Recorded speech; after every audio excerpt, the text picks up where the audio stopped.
বৈষম্য বিরোধী ছাত্র আন্দোলনের আহ্বায়ক হাসনাত আবদুল্লাহ বলেছেন, বিগত বছরগুলোতে আওয়ামী লীগ সরকারের প্রত্যক্ষ পরোক্ষ মদদে নির্বিচারে গুম, খুন ও নির্যাতন চালানো হয়েছে।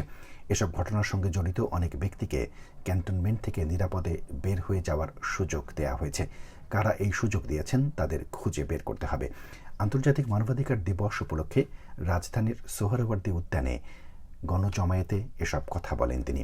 গণজমায়েতের আয়োজন করে গুম হওয়া ব্যক্তিদের পরিবারের সদস্যদের নিয়ে গঠিত সংগঠন মায়ের ডাক। হাসনাত আবদুল্লাহ বলেন, যারা পুলিশকে গুম খুনের কাজে ব্যবহার করেছে এবং ফ্যাসিবাদীকে নিয়ে ছবি বানিয়েছে তাদের পক্ষে লিখেছে, তাদেরকে খুঁজে বের করতে হবে।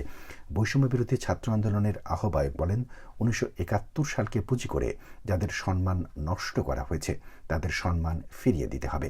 ক্ষমতায় যাবার আশায় যেসব রাজনৈতিক দল আওয়ামী লীগকে ক্ষমা করার কথা বলেছে তিনি বলেন, তাদের উদ্দেশ্য কখনো সফল হবে না। যারা বিচারের আগে আওয়ামী লীগকে আবার রাজনীতির মাঠে আনতে চান তাদের শহীদদের রক্তের উপর দিয়ে যেতে হবে।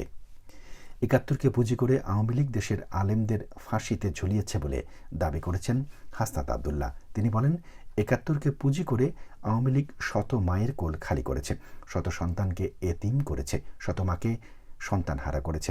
যারা ৭১কে আওয়ামী লীগকরণ করেছে তাদের বিচারের আওতায় আনতে হবে। প্রশ্নবিদ্ধ এক বিচারের মাধ্যমে দেশের আলেমদের ফাঁসিতে ঝোলানো হয়েছে।